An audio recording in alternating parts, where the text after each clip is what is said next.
The story begins in the royal courts of the mighty Mughal Empire, where power, beauty, and destiny intertwined. At the center of it all stood a young prince, Shah Jahan, a man known for his ambition, elegance, and deep emotional intensity. And then, there was her. Mumtaz Mahal. She wasn't just another queen. She was his confidant, his advisor, his peace in chaos. Their love wasn't built on politics or power, it was rare, real, and deeply human. Historians say she accompanied him everywhere, even on dangerous military campaigns. In a world ruled by strategy and survival, their bond felt almost unreal. But love stories like this, they don't stay untouched forever. In 1631, during the birth of their 14th child, tragedy struck. Mumtaz Mahal died. Just like that, the empire's brightest light faded. Shah Jahan was shattered. Not just heartbroken, but completely transformed. He withdrew from public life, his appearance changed, and it said his hair turned gray almost overnight. The emperor who once ruled with strength now carried silence in his soul. And from that silence, something unimaginable was born. A vision. A monument that would defy time itself. That vision became the Taj Mahal. But here's where most people stop the story. They call it a symbol of love. And yes, it is. But that's only the surface. Because behind those white marble walls lies something much deeper, something darker, more complex, and far more human. The Taj Mahal is not just about love. It's about loss. It's about power. And it's about a man trying to fight time itself. Over 20,000 workers were brought together from across Asia. Architects, calligraphers, stone carvers, each one contributing to something greater than themselves. Precious stones were imported from distant lands. White marble was transported from miles away.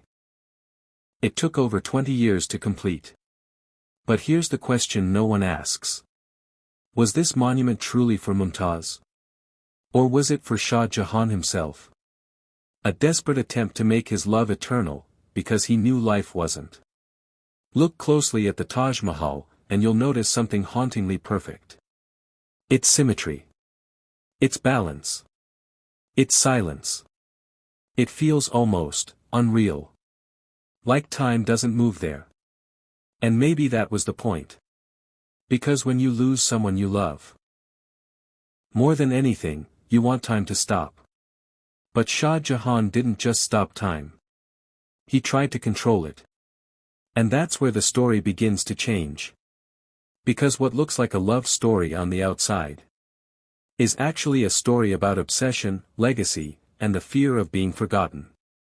And as beautiful as the Taj Mahal is, it carries a question that still echoes today.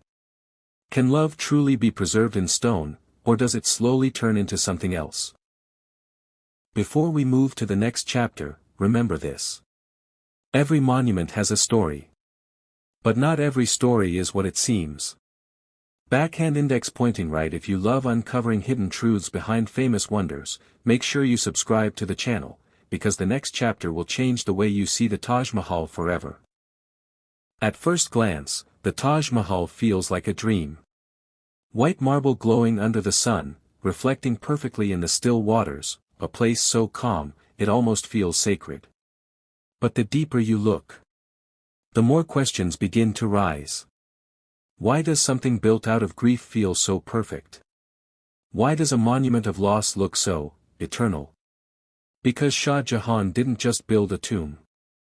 He built a message. A message to the world.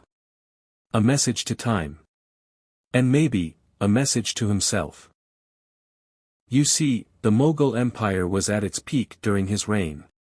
Power was everything. Legacy was everything. Being remembered was everything. And Shah Jahan understood something most rulers fear. Power fades. Empires fall. But symbols can live forever. So what if the Taj Mahal wasn't just about Mumtaz? What if it was Shah Jahan's way of saying, I was here. My love was real. And it will never be forgotten. The architecture itself tells a story. The calligraphy on the walls speaks of paradise. The gardens are designed to represent heaven. The entire structure is aligned with such precision that it almost feels divine. But there's also something haunting hidden in its beauty. Because perfection often comes at a cost. Thousands of laborers worked day and night for decades. Some stories, even if debated, suggest that workers suffered greatly under the pressure of completing this masterpiece. And then comes one of the most chilling parts of the story. In his final years, Shah Jahan was no longer the powerful emperor. He was imprisoned by his own son. Confined in a fort, far from the throne he once ruled. And from a small window, he could see the Taj Mahal. Every single day. Imagine that. The monument he built for love now became a reminder of everything he had lost. His power. His freedom. His life as he knew it. And most painfully, his Mumtaz. In those final years, the Taj Mahal transformed again. It was no longer just a symbol of love. It became a symbol of regret. Of longing. Of a man staring at his past, knowing he could never go back. When Shah Jahan died, he was buried beside Mumtaz inside the Taj Mahal. And for the first time, the perfect symmetry of the monument was broken. His grave sits slightly off-center. A small imperfection. In an otherwise flawless structure. And maybe that's the most powerful message of all. Because no matter how perfect something looks, human emotions are never perfectly balanced. Love is messy. Loss is painful. And time always wins. So the next time someone tells you the Taj Mahal is just a love story, you'll know the truth. It's a story about love, yes. But also about grief. About power. About legacy. And about a man who tried to make something eternal. In a world where nothing truly is. And that's what makes the Taj Mahal more than just a monument. It makes it human. Sparkles, if this story changed the way you see the Taj Mahal, don't forget to subscribe. Because there are many more hidden stories in the world, waiting to be uncovered.